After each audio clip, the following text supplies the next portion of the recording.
Welcome back to IDFK Kings, the home of the greatest NBA fans ever.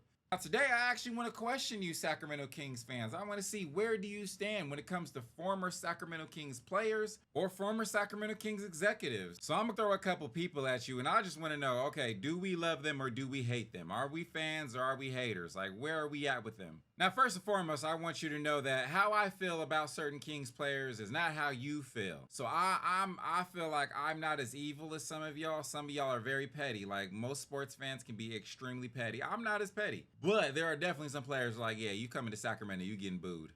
Straight up. But there are levels to this shit. There are tiers. So I'm going to introduce my 0 to 5 crown system. 0 being you are not welcome here. Don't look at me. Don't talk to me. Don't even think about me. Don't come to Sacramento thinking it's going to be buddy buddy. 5 crowns meaning, yo, like, we love you. Hey, you want to stay in my extra bedroom? You can have my bed. I don't even have an extra bedroom. I ain't going to lie to y'all. I live in California. But we got you. Tyrese Halliburton. How do we feel about Tyrese Halliburton? I'm not gonna lie, sometimes I am very, very conflicted when it comes to Tyrese Halliburton because, yo, when he was here, we were ready to crown him king of all kings. That bruh basically had a key of the city. We loved Tyrese Halliburton and Tyrese Halliburton loved us back, and it felt like a happy family. We're all cheesing, smiling, taking family photos, dancing, listening to music. And then bruh gets traded. The immediate reaction, my immediate feeling was heartbreak. I remember the moment I got the text from an annoying ass Warriors fan friend. I don't talk to him much anymore. But I remember the text he sent telling me that Halliburton was traded. And I swear I sat in silence for like 10, 20 minutes. I could not be fucking bothered. That silence was broken up by the world completely shitting on Sacramento, like legitimately just throwing any kind of shade they can at Sacramento, the Sacramento ownership, the Sacramento front office. Everybody was receiving hate. At this point, we kind of expect that from the media, but what I didn't expect was Tyrese Halliburton just joining them. Now, no, he didn't shit talk Sacramento saying, oh, it's horrible, oh my gosh, it's basketball hell. He didn't say shit like that, but he was definitely adding fuel to the flames. And I don't know, maybe it's just me, but doesn't he seem kind of like a petty person? He's already mentioned the receipts he has of all the people that's ever doubted him. So I feel like Sacramento has just been added to that list, and he is going to do everything in his power to make sure that Sacramento Kings know and feel that they made a mistake. Like, yo, don't act like y'all would not do the same shit. If you ever got traded from a team, you are going to do everything in your power to make that team feel like, yo, you fucked up, right? You know you fucked up, right? So because of that, I'm going to give Tyrese Halliburton 3.5 out of 5 stars. Now, the only reason I didn't give him 4 is because, honestly, he just wasn't in Sacramento long enough. Like, the year and a half that he was in Sacramento was not long enough for me to just have that undying love for Tyrese Halliburton. Like, we love a bruh, but like, bruh, you ain't been here that long. So 3.5 is fair. Vladi. How do we feel about Vlade Divac? This is a very challenging one for most, mainly because there are 2 eras of Sacramento Kings basketball that Vlade Divac took part of. One as a player and another as an executive. Now, my perspective is probably different. See, I look at it like this. Yes, Vlade Divac probably is responsible for a lot of bad trades, bad drafts, and just a whole bunch of bad decisions as an executive. But when we think about the golden era of Sacramento Kings basketball, is Vlade Divac not wearing a jersey? Like, when you imagine your favorite moments as a Sacramento Kings fan, Vlade Divac was on that team. Like, he is a part of Sacramento Kings history forever. He is one of the greatest Sacramento Kings of all time. So this one's going to be short. I still got love for Vlade Divac because without Vlade Divac, I'm probably not a Sacramento Kings fan. Was he perfect? Hell no, and don't you dare step into that front office. But bro, you will always have front row seats at any Kings game as long as I'm involved. And I'm not really involved, so that probably means nothing. But only Vlade can set this franchise back a couple years and still walk into this bitch like ain't shit happened. So for that reason, I am giving Vlade Divac 5 out of 5 crowns. I don't give a shit. You feel however you want to feel. You can tell me in the comments. I'll gladly ignore him. 5 out of 5, and that's final. Now, Buddy Hield.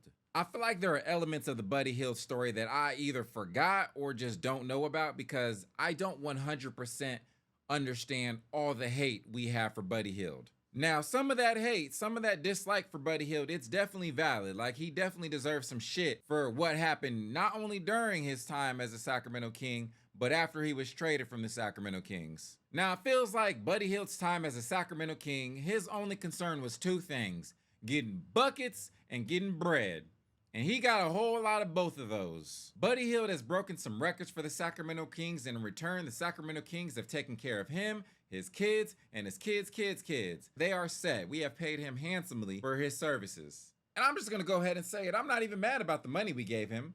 Yes, he was a traffic cone on defense, but bruh has provided some great moments in Sacramento Kings history. Like, we can't hate him for that. Now, what he did after he was traded is really where I kind of, that's where I start blaming him and feeling some type of way. I think he and Halliburton are probably very similar with their feelings towards the Sacramento Kings front office, the organization. I think they are in similar ballparks there. How they handled it are two different things, though. One video in particular of Buddy Hield doing this. From playing with Jason and Jalen every day, practicing with them kind of day. And it was at that point where we realized, you know what, we don't really like Buddy Hield anymore. Like, it's kind of like one of those petty exes. Like, bro, we're not even talking to you. Like, we are not together anymore. Why you can't keep my name out your mouth? Why are you still thinking about me? Why am I living rent-free in your brain? Okay? So Tyrese Halliburton was approached with a lot of that. Buddy Hield, nobody was even talking to you. No one even asked you. No one came up to you and was like, hey, how do you feel about the Sacramento Kings? Nobody said that shit. Nobody. So for that reason, I'm getting Buddy Hield 3 out of 5 crowns. I was close to a 2.5, maybe even 2. But you know what? I still got love. I've actually met him. He is actually a great fucking dude. But once you start talking shit about the fam when nobody was even asking you, then this has to happen.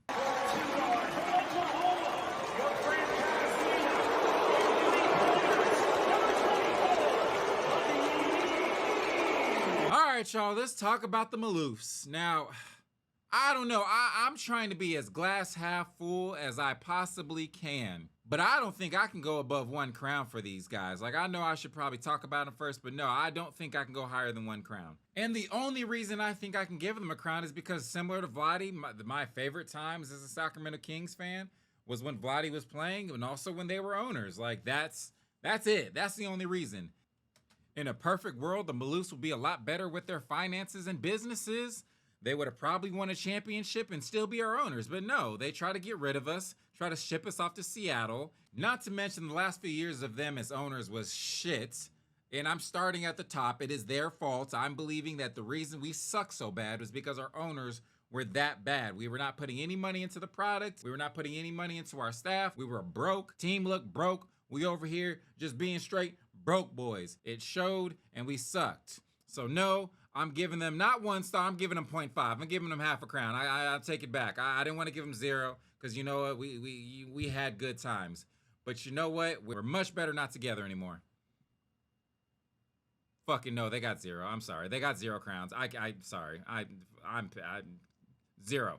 Last but not least, we have Mobile, Alabama's finest, DeMarcus Cousins. DeMarcus Cousins, man, this is gonna be a tough one because I don't know how y'all feel about this guy. Like, you loved him for what he did on the court. He just gave you a little bit extra on the court too. He couldn't stay out of trouble. He couldn't not get technical fouls. Like, I even did the math. He had 107 technical fouls just as a Sacramento King. He averaged 15 technical fouls per season. To put that in perspective, Draymond Green has 150 technical fouls in his career. In his 12-year career, Draymond Green only has 150 technical fouls, an average of 12.5 or some shit like that. And in DeMarcus Cousins' 7 years here, he had 107. Ain't that shit crazy? But when you think about it, that's literally it. That is the only actual problem we have with DeMarcus Cousins, is the fact that he couldn't stop arguing with refs or players or, personnel, staff, media. He, anybody really who kind of rubbed him the wrong way. Like, he just had a problem with them. Even now, he's still, I will say he's much kinder to Sacramento, but he's still talking his shit. He's still angry. It was a bad time for him. So because of that, I'm going to give DeMarcus Cousins, shit, this is hard. Okay, I'm going to give DeMarcus Cousins, I am giving DeMarcus Cousins 4 out of 5 crowns. Oh, that was hard. Okay, I'm done with this video. Bye.